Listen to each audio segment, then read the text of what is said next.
Comecemos mais uma leitura do Silmarillion. Capítulo de hoje. Quenta Silmarillion, parte 6. De Fëanor e da libertação de Melkor. Agora, as três famílias dos Eldar estavam finalmente reunidas em Valinor, e Melkor estava acorrentado. Esse foi o apogeu do reino abençoado, a plenitude de sua glória e bem-aventurança. Longo na contagem dos anos, mas muito breve na memória. Naquele tempo, os Eldar atingiram a maturidade de corpo e mente, e os Noldor progrediram sempre em conhecimentos e habilidades, e os longos anos foram preenchidos com seus trabalhos prazerosos, nos quais inventaram muitas coisas belas e maravilhosas. Aconteceu então que os Noldor foram os primeiros a quem ocorreu a ideia das letras, e Rúmil de Tírion foi o nome do estudioso que conseguiu adequar sinais ao registro da fala e da música. Alguns para serem gravados em metal ou em pedra, outros para serem desenhados com pincel ou pena. Naquela época, nasceu em Eldamar, na casa do rei Intirion, no cume de Túna, o filho mais velho de Finwë e o mais amado. Curufínwë era seu nome.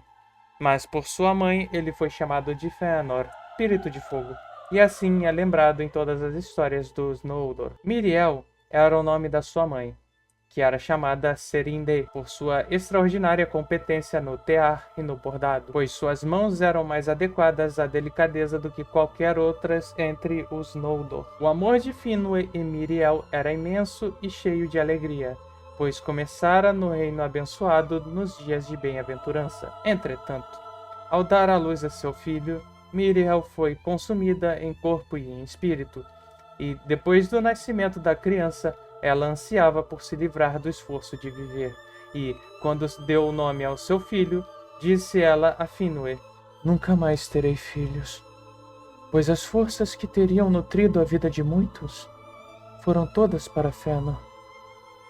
Finwë entristeceu-se. Então, pois os Noldor eram jovens, e ele desejava trazer muitos filhos à bem-aventurança de Amon, disse ele. Sem dúvida, existe cura em Amon. Aqui toda a exaustão pode encontrar alívio. Porém, como Míriel continuasse definhando, Finwë procurou aconselhar-se com Manwë, e Manwë a entregou aos cuidados de Irmo, em Lórien. Em sua despedida, por um curto período, pensava ele. Finwë estava triste, porque parecia uma infelicidade que a mãe se afastasse e perdesse, no mínimo, o início da infância do filho. "É mesmo uma infelicidade", disse Míriel. "E eu choraria se não tivesse tão exausta. Mas não me culpe por isso, nem por nada que possa acontecer." Ela foi então para os jardins de Lórien, onde se deitou para dormir. No entanto, embora parecesse estar dormindo, seu espírito de fato abandonou o corpo e passou em silêncio para os palácios de Mandus. As criadas de Este cuidavam do corpo de Míriel, e ele manteve seu viço, mas ela não voltou. Finwë vivia, portanto, desolado, lá com frequência aos jardins de Lórien e, sentado à sombra dos salgueiros prateados ao lado do corpo da esposa. Ele a chamava por seus nomes, mas sem nenhum resultado. E somente ele em todo o reino abençoado era privado de alegria. Depois de algum tempo, ele deixou de ir a Lórien. A partir daí, todo o seu amor ele dedicava ao filho. E Fëanor crescia rapidamente, como se houvesse dentro dele um fogo secreto aceso. Era alto, belo de rosto e dominador. Seus olhos tinham um brilho penetrante, e seus cabelos eram negros e lustrosos. Para atingir seus objetivos, era ávido e obstinado. Poucos chegaram a conseguir mudar sua atitude por meio de conselhos, ninguém pela força. De todos os Noldor, daquela época ou de épocas posteriores, tornou-se ele o de raciocínio mais sutil e de mãos mais habilidosas. Na juventude, aperfeiçoando a obra de Rúmil, Fëanor criou as letras que levam seu nome, e que os Eldar usam desde então.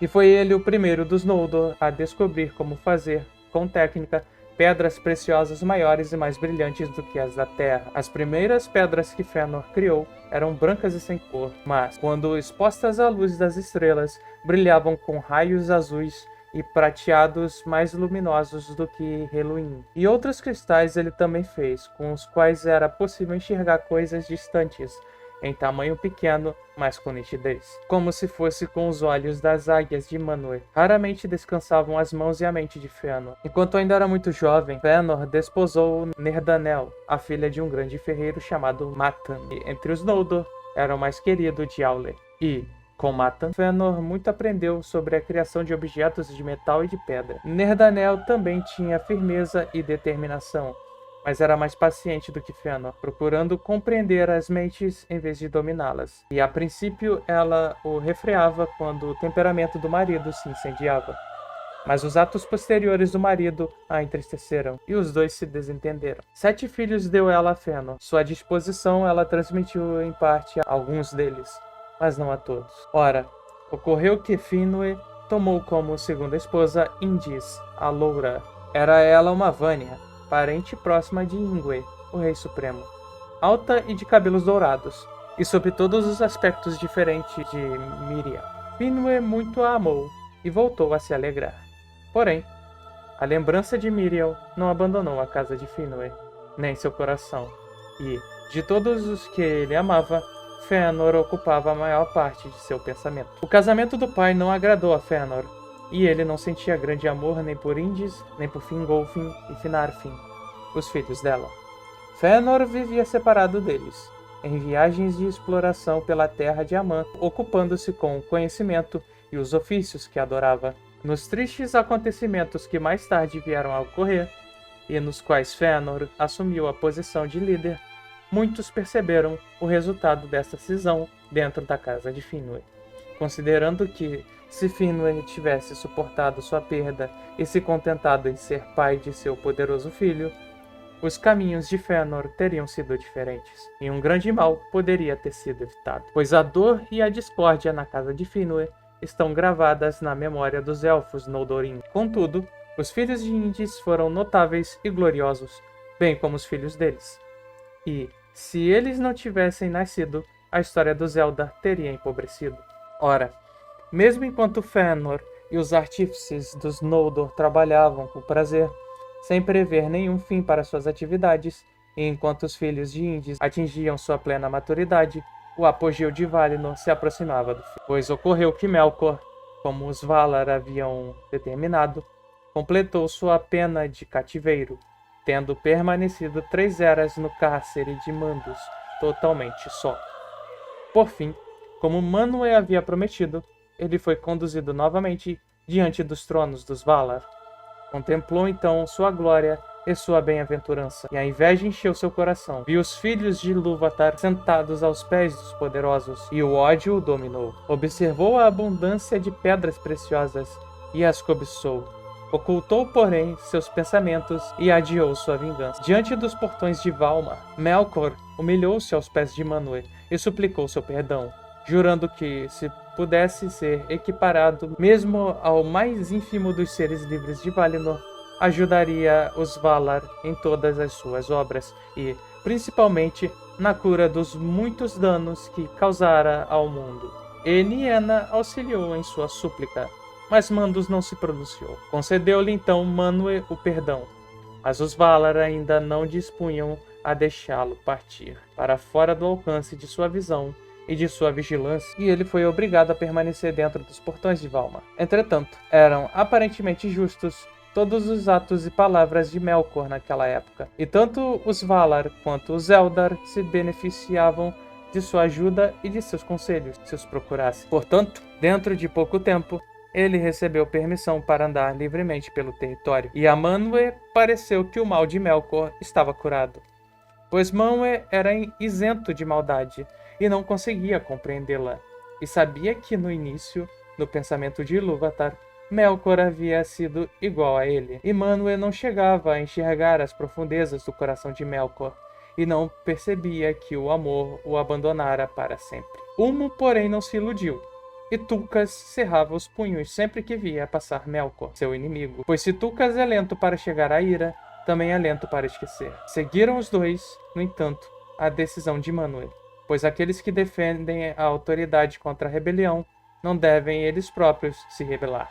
Ora, Em seu coração, Melkor odiava acima de tudo os Eldar, tanto por serem belos e alegres, quanto por ver neles a razão para o ataque dos Valar e sua própria derrocada. Por esse motivo, mais ainda simulava amor por eles, procurando sua amizade, eles oferecendo seu conhecimento e seus serviços em qualquer grande obra que quisessem empreender. Os Vanyar, na realidade, ainda o mantinham sob suspeita, pois moravam à luz das árvores e se sentiam satisfeitos, e aos Teleri ele não dava atenção, considerando-os desprezíveis, instrumentos fracos demais para suas intenções. Já os Noldor se encantavam com o conhecimento oculto que ele lhes poderia revelar, e alguns deram ouvidos a palavras que teria sido melhor nunca terem escutado. Melkor de fato declarou mais tarde que Fëanor havia aprendido grandes artes com ele em segredo, e que havia sido instruído por ele em suas maiores obras. Mas Melkor mentia em sua cobiça e inveja, pois nenhum dos Eldali jamais odiou Melkor mais do que Fëanor, filho de Finwë, que primeiro lhe deu o nome de Morgoth.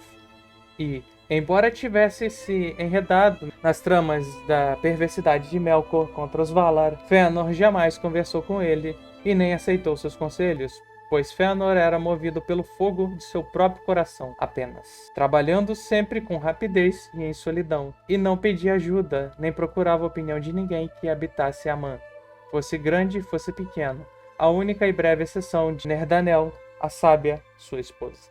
Parte 7. Das Silmarils e da inquietação dos Noldor. Naquela época, foram feitas as coisas que mais tarde alcançaram maior renome entre todas as obras dos Elfos, pois Fëanor, atingindo seu poder máximo, foi dominado por uma nova ideia, ou talvez lhe tivesse ocorrido alguma sombra de presságio do triste destino que se acercava. E ele se perguntava como a luz das árvores, a glória do reino abençoado, poderia manter-se imperecível. Começou então um trabalho longo e secreto, para o qual recorreu a todo o seu conhecimento, seu poder e sua habilidade sutil. E, ao final de tudo, fez as Silmarils. Como 3 magníficas pedras preciosas eram elas na forma, mas não antes do fim, quando retornará Fëanor, que pereceu antes que o sol fosse criado, e agora está sentado nos palácios da espera, e não surge mais entre seus parentes.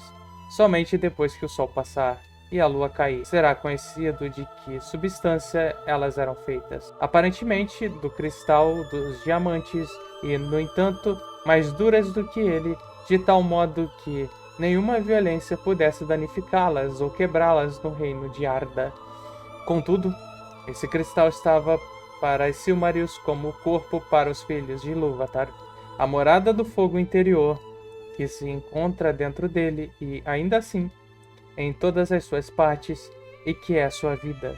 E o fogo interior das Silmarils, Fëanor criou a partir da fusão da luz das árvores de Valinor, que ainda sobrevive nas joias, embora as árvores já há muito tenham definhado e não brilhem mais. Portanto, mesmo na escuridão do cofre mais profundo, as Silmarils brilhavam com luz própria, como as estrelas de Varda, e, no entanto, como se de fato fossem seres vivos, elas se deleitavam na luz e recebiam e refletiam em matizes mais maravilhosos do que antes. Todos os que moravam em Aman ficaram maravilhados e se deleitavam com a obra de Fëanor. E Varda consagrou as Silmarils para que dali em diante nenhuma carne mortal, nem mãos impuras, nem nada de mal pudesse tocá-las, que não se queimasse e murchasse. E Mandos previu que os destinos de Arda, da terra, do mar e do ar estavam dentro delas. O coração de Fëanor apegou-se profundamente a essas gemas que ele próprio havia criado. E então, Melkor cobiçou as Silmarils, e a mera lembrança de seu brilho era um fogo a lhe corroer o coração. Daquela época em diante, instigado por esse desejo, ele buscou cada vez mais avidamente um meio de destruir Fëanor e encerrar a amizade entre os Valar e os Elfos. Mas disfarçou seus objetivos com astúcia, e nenhuma malignidade podia ser vislumbrada no semblante que ele apresentava. Por muito tempo, dedicou-se ele a esse trabalho, e a princípio lentos e estéreis eram seus esforços. Contudo, quem semeia mentiras no final não deixará de ter sua colheita, e em breve poderá descansar da labuta enquanto outros vão colher e semear em seu lugar. Melkor sempre encontrava ouvidos que lhe dessem atenção, e algumas línguas que aumentassem o que havia escutado. E suas mentiras passaram de amigo a amigo, como segredos cujo conhecimento demonstra a sabedoria de quem os revela.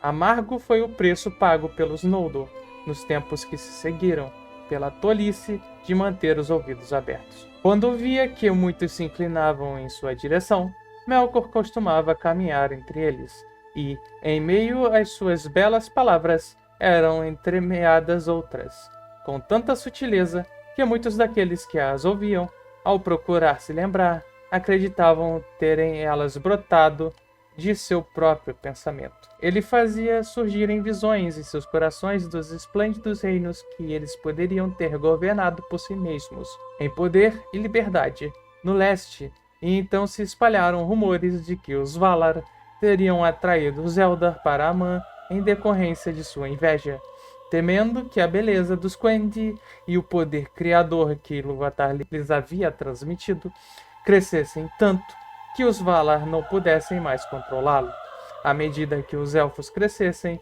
e se espalhassem pelas terras do mundo. Naquela época, além disso, embora os Valar soubessem de fato da chegada dos homens que ocorreria, os elfos nada sabiam a respeito, pois Manwë não lhes havia feito essa revelação.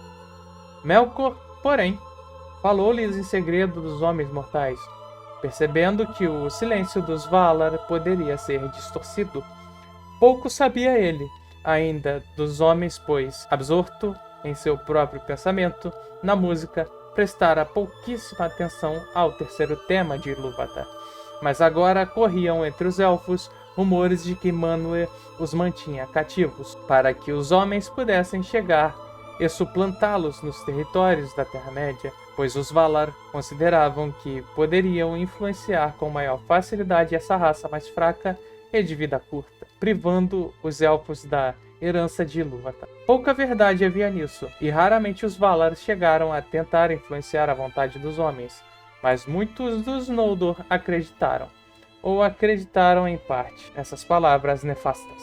Assim, antes que os Valar percebessem, a paz de Valinor estava envenenada. Os Noldor começaram a resmungar contra eles, e muitos se encheram de orgulho, esquecendo-se de que grande parte do que possuíam e conheciam lhes chegara como presente dos Valar. Ardia com maior violência a nova chama do desejo de liberdade e de territórios mais vastos no coração impaciente de Fëanor, e Melkor ria em segredo, pois era esse o alvo ao qual se dirigiam suas mentiras, já que odiava Fëanor acima de todos e sempre cobiçara as Silmarils. Dessas, porém, não lhe era permitido aproximar-se, pois, embora em grandes comemorações Fëanor as usasse, refulgentes sobre a testa em outras ocasiões, elas eram guardadas em segurança, trancadas nas câmaras profundas de seus tesouros em Tirion. De fato, Fëanor começara a amar as Silmarils com um amor ganancioso, ressentindo-se de que qualquer um as visse, à exceção do pai e de seus 7 filhos. Agora raramente se lembrava de que a luz das pedras não era propriedade sua. Nobres príncipes eram Fëanor e Fingolfin, os filhos mais velhos de Finwë, respeitados por todos em Amã, mas agora eles se haviam tornado orgulhosos, e cada um sentia ciúme de seus direitos e de seus bens. E então Melkor espalhou novas mentiras em Eldamar, e rumores chegaram aos ouvidos de Fëanor, dizendo que Fingolfin e seus filhos estavam tramando usurpar a liderança de Finwë e da linha primogênita de Fëanor para suplantá-los com a permissão dos Valar, pois aos Valar desagradava que as Silmarils estivessem em Tirion e não confiadas à sua guarda. Já para Fingolfin, Finarfin foi dito: cuidado! Pouco amor já teve um dia o orgulhoso filho de Miriel pelos filhos de Indis. Agora, ele se tornou importante e tem o pai sob seu domínio. Não vai demorar muito para ele expulsar vocês de Túna.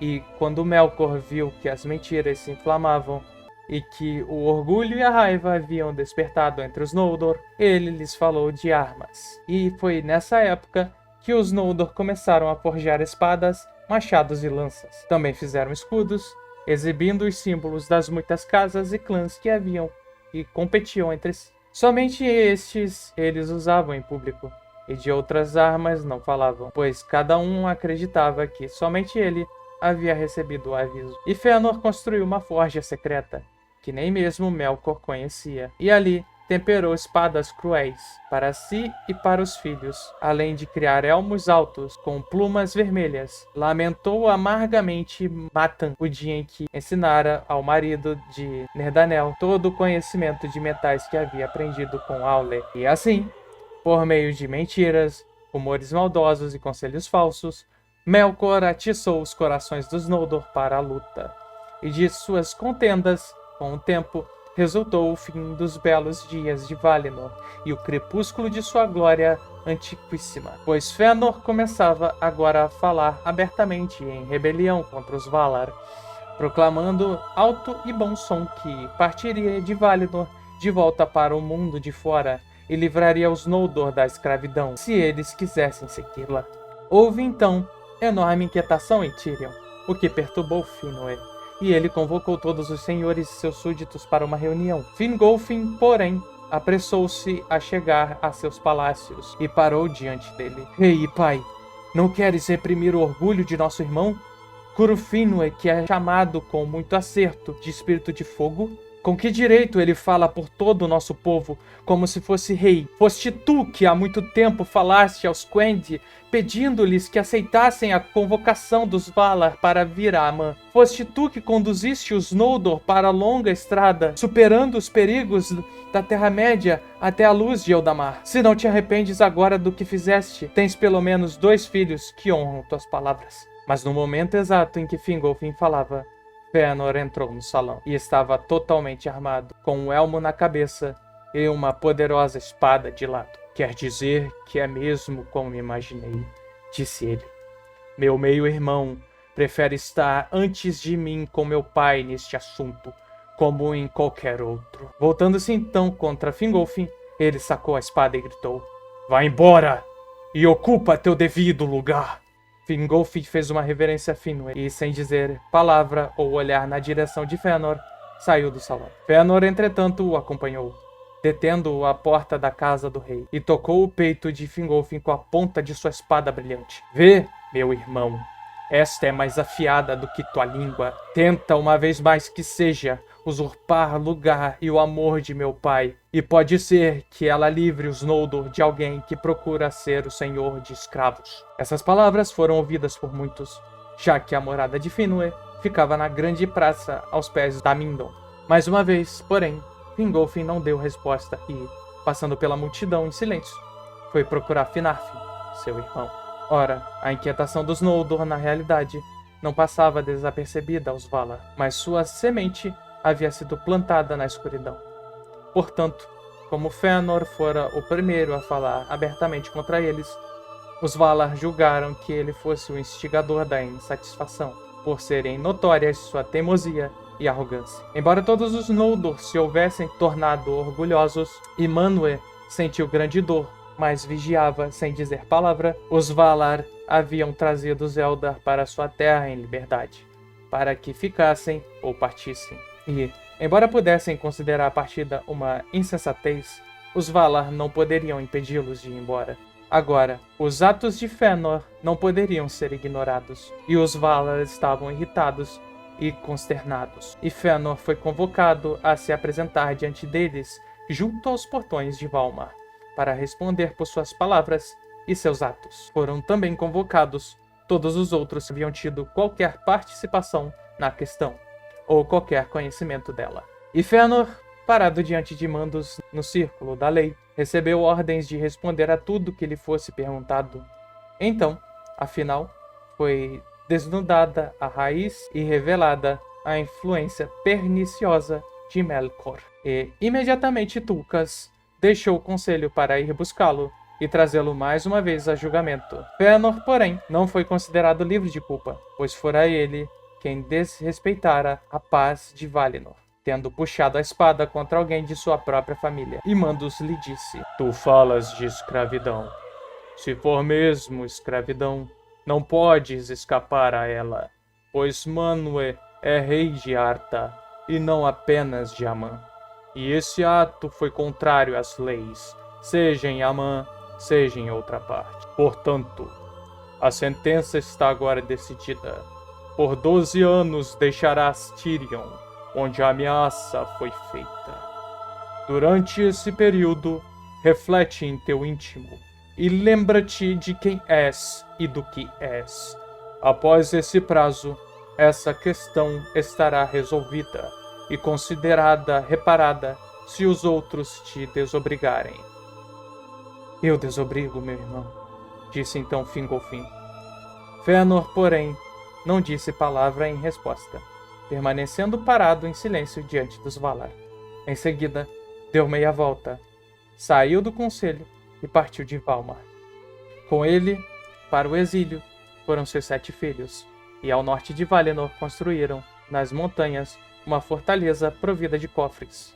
Ali, em Fomenos, grande quantidade das pedras preciosas foi acumulada, assim como armas, e as Silmarils foram trancadas numa câmara de ferro. Para lá também foi Finwë, o rei, pelo amor que sentia por Fëanor, e Fingolfin governou os Noldor em Tirion. Assim, tornaram-se aparentemente realidade as mentiras de Melkor, embora Fëanor, por seus próprios atos, tivesse provocado esses acontecimentos. E o rancor que Melkor havia semeado perdurou, estendendo-se ainda por muito tempo entre os filhos de Fingolfin e os de Fëanor. Ora, Melkor, sabendo que seus expedientes haviam sido revelados, escondeu-se, passando de um lugar a outro como uma nuvem nas colinas. E Tulkas procurou por ele em vão. Pareceu então ao povo de Valinor que a luz das árvores estava mais fraca, e que as sombras de tudo o que estivesse em pé ficavam mais longas e mais escuras nessa época. Disse que por um tempo Melkor não mais foi visto em Valinor, nem se ouviu rumor algum dele, até que de repente chegou a Fomenos e falou com Fëanor diante de suas portas. A amizade simulou ele com argumentos astuciosos, incitando Fëanor a seu pensamento anterior de fugir às peias dos Valar. E ele disse: Vê a verdade de tudo que eu falei, e como foste banido injustamente. Porém, se o coração de Fëanor ainda é livre e audaz, como foram suas palavras em Tirion, então eu o ajudarei e o levarei para longe dessa terra estreita, pois não sou eu também um Vala? Sim, e mais do que aqueles que se sentam em majestade em Valmar.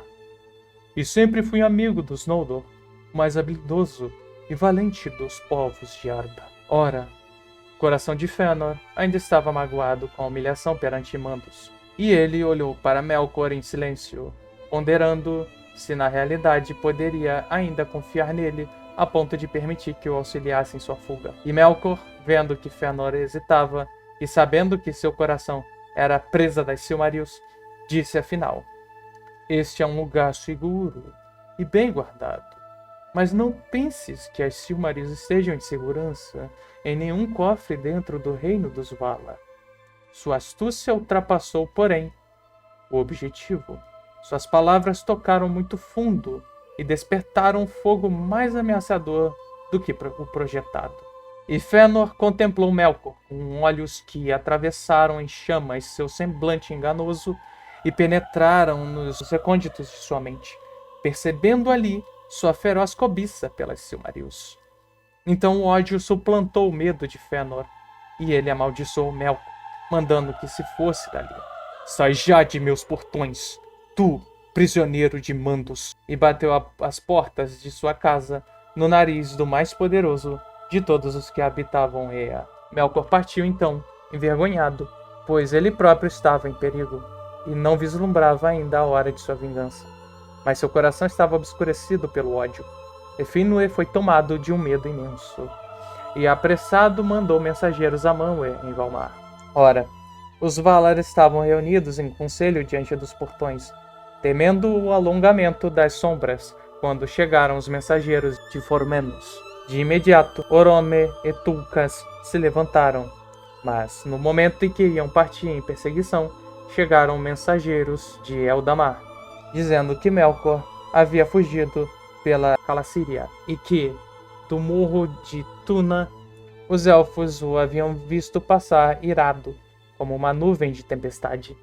E disseram que dali ele se dirigira para o norte, pois os Teleri, em Alqualondë, haviam visto sua sombra passar por seu porto, na direção de Araman. Assim, Melkor partiu de Valinor, e, durante algum tempo, as duas árvores voltaram a brilhar sem sombras, e a terra esteve cheia de luz. Os Valar procuravam em vão notícias do inimigo, e como uma nuvem muito ao longe que se avoluma cada vez mais, trazida por um vento frio e lento, uma dúvida agora estragava a alegria de todos os moradores de Aman, o temor de um mal desconhecido que ainda poderia surgir.